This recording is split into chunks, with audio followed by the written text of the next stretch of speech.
To सीखो official show सरकारी services. तो चलिए शुरू करते हैं घर बैठे ऑनलाइन ड्राइविंग लाइसेंस को बनाने के प्रोसेस को और चलते हैं मोबाइल की स्क्रीन पर। तो इसके लिए सबसे पहले आना होगा आपके मोबाइल फोन के गूगल पर। आप टाइप करेंगे ड्राइविंग लाइसेंस ऑनलाइन अप्लाई, उसके बाद एंटर कर देंगे। एंटर करने के बाद परिवहन.gov.in की वेबसाइट का पहला लिंक आपको दिखाई देगा। इसी लिंक पर आपको क्लिक कर देना होगा, जहां पे सबसे पहला वाला जो ऑप्शन आप देखेंगे ड्राइवर्स ऑब्लिक लर्नर्स लाइसेंस, इस पर आपको जो मोर वाला ऑप्शन यहाँ पे दिखाई दे रहा है, इस पर आप क्लिक कर दीजिए। क्लिक करने के बाद स्क्रीन को थोड़ा सा ऊपर की साइड में स्क्रॉल करेंगे और यहाँ पे आप देख रहे हैं कि सेलेक्ट स्टेट नेम, यहाँ पे क्लिक करेंगे और यहाँ पे आपका जो भी स्टेट है, जिस भी स्टेट से आप बिलोंग करते हैं, उस स्टेट का नाम यहाँ से आप चूज कर लेंगे। उसके बाद अप्लाई करने के लिए आपका नया पेज खुल के सामने आ जाएगा। इसको यहाँ से क्रॉस कर दीजिए। तो फिर आप अप्लाई फॉर लर्नर लाइसेंस वाले ऑप्शन पर आप क्लिक कर दीजिए। अब यहाँ पर इस पेज पर आप देखेंगे ऑनलाइन ड्राइविंग लाइसेंस को अप्लाई करने के लिए कुछ इंस्ट्रक्शन आपको दिखाई दे रहे हैं, जैसे कि आपको सबसे पहले आपका पूरा एप्लीकेशन फॉर्म फिल करना है, उसके बाद आपके डॉक्यूमेंट्स अपलोड होंगे एंड देन आपको फोटो और सिग्नेचर आपको अपलोड करना है। लेकिन इसी के साथ में आपको ये भी बताया गया है कि अगर आप आधार ई-केवाईसी के थ्रू अपना फॉर्म को ऑनलाइन आवेदन करते हैं तो यहाँ पर सिर्फ आपके सिग्नेचर अपलोड होंगे और कुछ नहीं। तो चलिए हम आगे बढ़ते हैं और यहाँ पे नीचे जो ऑप्शन आप देख रहे हैं कंटिन्यू का, इस पर हम क्लिक कर देते हैं। क्लिक करने के बाद यहाँ पर देखिए आपको कुछ ऑप्शन चूज करने के लिए मिलते हैं। जनरल है और भी कुछ नीचे ऑप्शन आपको दिखाई दे रहे हैं, बट आपको हमेशा जनरल वाले ऑप्शन को ही टिक करना है। ये पहले वाले ऑप्शन पे जो टिक है वहीं पे टिक रहने दीजिए, सबमिट कर दीजिए। सबमिट वाया आधार ऑथेंटिकेशन वाले ऑप्शन पर हम क्लिक कर देंगे और उसके बाद हम इसको सबमिट कर देते हैं। इसको हम पहले ओके कर देते हैं। तो यहाँ पे हम आधार वाले ऑप्शन को चूज कर लेते हैं। दो ऑप्शन मिलते हैं आपको बेसिकली, पहला आपको मिलता है आधार, फिर दूसरा मिलता है वर्चुअल आईडी। दोनों के माध्यम से आपका काम हो जाएगा, लेकिन अमूमन लोगों के पास आधार नंबर होता है, तो हम यहाँ पे आधार को चूज कर लेते हैं। आधार चूज करने के बाद यहाँ पे आप नीचे देखेंगे आपको आपका आधार का नंबर यहाँ पे एंटर करना होगा, तो यहाँ पे हम आधार का नंबर एंटर कर देते हैं। आधार नंबर एंटर करने के बाद जनरेट ओटीपी जो लिखा हुआ है, इस पर आप क्लिक कर दीजिए। इस पर क्लिक करने के बाद आप देखेंगे आपके आधार कार्ड में जो नंबर रजिस्टर्ड है उसके लास्ट के 4 अंक यहाँ पर आपको दिखाई दे रहे हैं। इस नंबर पर आपका ओटीपी चला गया है, वो ओटीपी आप यहाँ पे एंटर करेंगे। ओटीपी हमने एंटर कर दिया है। उसके बाद आप यहाँ देखेंगे टर्म्स एंड कंडीशन आपको एक्सेप्ट करनी है, यहाँ पे टिक कर दीजिए और नीचे भी आप टिक कर दीजिए और यहाँ पर भी आप टिक कर दीजिए। अब फाइनली आपको क्या करना होगा, यहाँ पे ऑथेंटिकेशन जो लिखा हुआ है यहाँ पे आप क्लिक कर दीजिए। उसके बाद आप देखेंगे आपके आधार कार्ड में जो डिटेल्स है, आपकी जो पर्सनल इन्फॉर्मेशन है वो यहाँ पे आ चुकी है। तो यहाँ पर आप ऊपर की साइड में स्क्रॉल करेंगे और इसको सिंपली आपको भरना नहीं है, जो ऑलरेडी भर चुका है फॉर्म, आप यहाँ पे इसको प्रोसीड कर दीजिए। प्रोसीड करने के बाद आप इसको ओके कर दीजिए। ओके करने के बाद आप देखेंगे यहाँ पे आपकी जो डिटेल्स आ रही है वो कंटिन्यू यहाँ पे आपके आधार कार्ड के थ्रू भरी जा चुकी है ऑलरेडी। अब यहाँ पे आपको कुछ भी नहीं करना है, बस आप देख लीजिएगा। अब यहाँ पे देखेंगे आप कुछ चीजें आपको यहाँ पे फिल करनी होती हैं, जैसे कि आपका प्लेस ऑफ बर्थ आपको यहाँ पे भरना होगा। प्लेस ऑफ बर्थ फिल करने के बाद अब यहाँ पे कंट्री ऑलरेडी सिलेक्ट है। अब यहाँ पर क्वालिफिकेशन आपको आपकी सिलेक्ट करनी पड़ेगी कि जो भी क्वालिफिकेशन है आपकी, वो यहाँ पे आप अपनी क्वालिफिकेशन को सिलेक्ट कर लीजिए। क्वालिफिकेशन सिलेक्ट होने के बाद आप यहाँ देखेंगे ब्लड ग्रुप यहाँ पे लिखा हुआ है। अगर आपको आपके ब्लड ग्रुप के बारे में पता है तो यहाँ पे आप इसको क्लिक करके आप अपना यहाँ पे ब्लड ग्रुप के बारे में मेंशन कर सकते हैं, अदरवाइज आप यहाँ पे अननोन छोड़ सकते हैं। उसके बाद यहाँ पे आप देखेंगे आपके आधार कार्ड में जो मोबाइल नंबर रजिस्टर्ड है वो नंबर यहाँ पे आपको फिल करना होगा। मोबाइल नंबर फिल करने के बाद यहाँ पे आप चाहें तो एक कोई अपना अल्टरनेटिव मोबाइल नंबर भी दे सकते हैं। इसी के साथ में यहाँ पे आइडेंटिफिकेशन मार्क भी आपको लिखना होता है, जैसे कि बॉडी में आपके कोई भी निशान है जिससे कि आपकी पहचान हो सकती हो, वो यहाँ पे आप चाहें तो फिल कर सकते हैं, अदरवाइज आप इसको खाली छोड़ दीजिए। उसके बाद आपका जो स्टेट है, आपका डिस्ट्रिक्ट है, वो यहाँ पे ऑलरेडी आपके आधार कार्ड की डेटा के हिसाब से भरा हुआ होगा, बट यहाँ पे अब आपको आपकी तहसील चूज करनी है। हम तहसील यहाँ पे चूज कर लेते हैं। अब यहाँ पे हम देखेंगे नीचे की साइड में आपको आपका गांव या टाउन जो भी है आपका, आपकी तहसील के अकॉर्डिंग यहाँ पे आपको चूज करना होगा। गांव सेलेक्ट करने के बाद आप देखेंगे यहाँ पे आपका जो कंप्लीट एड्रेस है वो ऑलरेडी भरा हुआ है पिन कोड के साथ में। अब यहाँ पर इसको आप थोड़ा सा ऊपर की साइड में स्क्रॉल करेंगे। उसके बाद आप देखेंगे यहाँ पे आपको आपका व्हीकल चूज करना पड़ेगा कि आप जो लाइसेंस बनवाना चाह रहे हैं, किस प्रकार का लाइसेंस बनवाना चाह रहे हैं, किस प्रकार का वाहन आप चलाएंगे। तो यहाँ पे motorcycle with gear non transport लिखा हुआ है, इसको आपको सिलेक्ट करना है। और इसी के साथ में अगर आपको 4 व्हीलर भी ड्राइव करनी है आपके ड्राइविंग लाइसेंस के थ्रू, तो फिर आपको लाइट मोटर व्हीकल यानी कि LMV पे भी चूज करना है और उसके बाद यहाँ पे आपको ओके कर देना है। ओके करने के बाद फिर से उसको ऊपर की साइड में थोड़ा सा स्क्रॉल करेंगे और यहाँ पे 0 सिलेक्टेड लिखा हुआ है, यहाँ पे क्लिक करेंगे और इन दोनों को यहाँ से आप सेलेक्ट करके इसको यहाँ से ओके कर देंगे। उसके बाद आप नीचे की साइड में आप देखेंगे डिक्लेरेशन के नीचे यहाँ पे ब्लू कलर में सेल्फ डिक्लेरेशन फॉर्म 1 लिखा हुआ है, तो इस पर आपको क्लिक करना होगा। इस पर क्लिक करने के बाद इस पेज पर आपसे कुछ सवाल इसके पूछे जा रहे हैं, जिनका आंसर आपको यस और नो में देना है। तो हमने इन सभी इंस्ट्रक्शन को पढ़ के सही से इनका आंसर दे दिया है। उसके बाद यहाँ पे आई हियर बाई डिक्लेयर पर आप क्लिक करेंगे और फिर फाइनली अब हम इसको सबमिट कर देते हैं। सबमिट करने के बाद दोबारा से आपसे कंफर्मेशन मांगी जाएगी, इसको आप ओके कर दीजिए।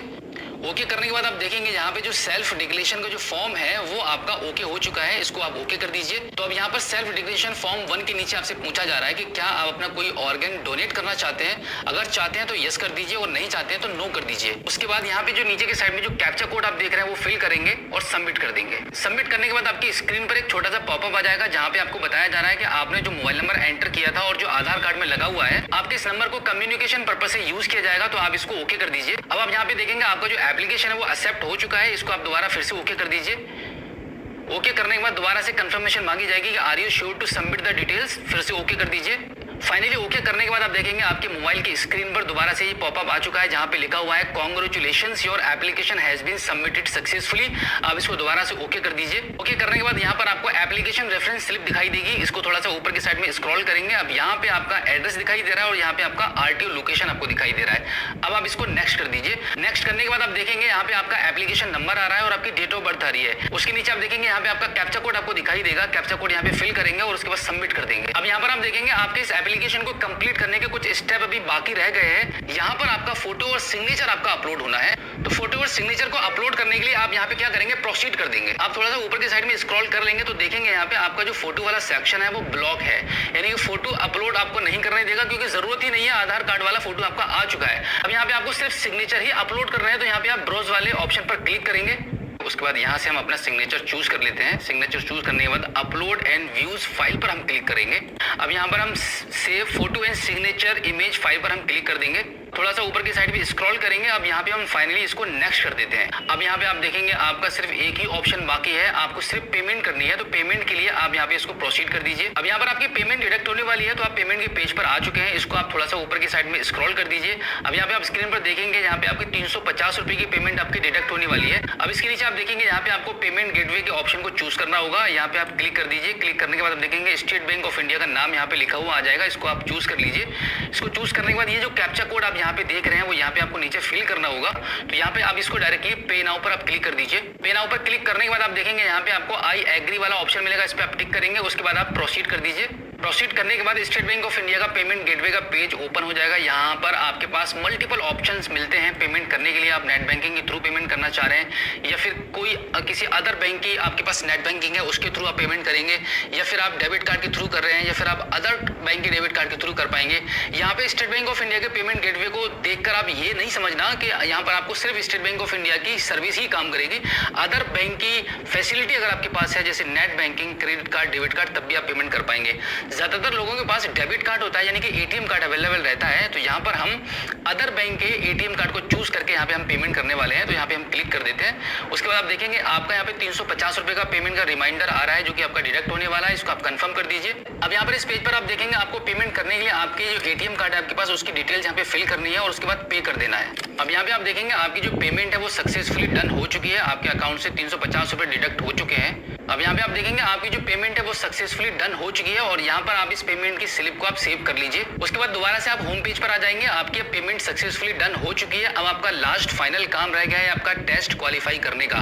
टेस्ट के लिए आप कैसे अप्लाई करेंगे उसके लिए आप देख लीजिए एक बार इसका प्रोसेस, बहुत ही आसान सा प्रोसेस है। आप थोड़ा सा ऊपर की साइड में स्क्रॉल करेंगे और यहाँ पे आप देखेंगे ऑनलाइन LL टेस्ट इंस्टॉल, ऐसे करके आपको यहाँ पे ऑप्शन मिलेगा, इसी पर आपको क्लिक करना होगा। उससे पहले कि देखिए एग्जाम में क्या क्या पूछा जाएगा, कैसे कैसे सवाल आएंगे, इसका एक ट्यूटोरियल यहाँ पे अवेलेबल है। उसके लिए आप यहाँ पे देख सकते हैं ट्यूटोरियल फॉर LL टेस्ट पर क्लिक करेंगे तो यहाँ पे आपको सारी जानकारी मिल जाएगी कि कैसे कैसे सवाल आपके आ सकते हैं। अभी हम आपको एक थोड़ा सा प्रोसेस करके दिखा देते हैं कि कैसे आप इसको अप्लाई करेंगे ऑनलाइन टेस्ट देने के लिए।